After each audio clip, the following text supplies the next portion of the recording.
ሰላም ማሚዎቼ እንዴት አመሻችሁ? እንደዚህ ለሉካዬ ቆንጆ የሆነ ራት አብረን እንስራ። እንደምታዩት የኬክ ክሬም የመሰለ ቆንጆ ራት አዘጋጅቼለታለሁ። የተጠቀምኩት ለቂንጬ ተብሎ የተዘጋጀ ገብስ ነው፣ ወይም ደግሞ የተከካ ገብስ። እንደዚህ ውሃ አድርጌ በደንብ ካጠብኩት በኋላ ንጹህ ሲሆንልኝ ወደ ድስቴ ገልብጬ እቀቅለዋለሁ። በደንብ መብሰል አለበት።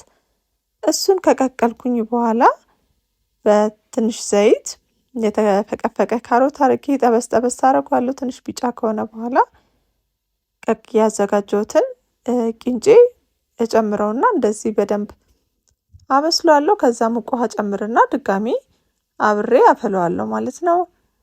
እንደዚህ ከበሰለ በኋላ ቴምር ደግሞ በሙቅ ውሃ ዘፍዝፌ አስቀምጫለሁ። ምክንያቱም በሙቅ ውሃ ሲሆን በቀላሉ ይላጥልናል።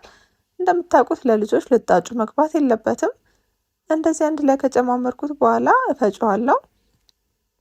ይሄ በውስጡ ጥሩ የሆነ አይረን አለው፣ እንዲሁም ደግሞ ጤናማ የሆነ ክብደት እንዲጨምሩ፣ ለአይን ጤና እንዲሁም በሽታ የመከላከል አቅማቸውን ለማሳደግ ይረዳቸዋል። በጣም ቆንጆና ለጣዕም የማይከብድ ነው። ሞክሩት።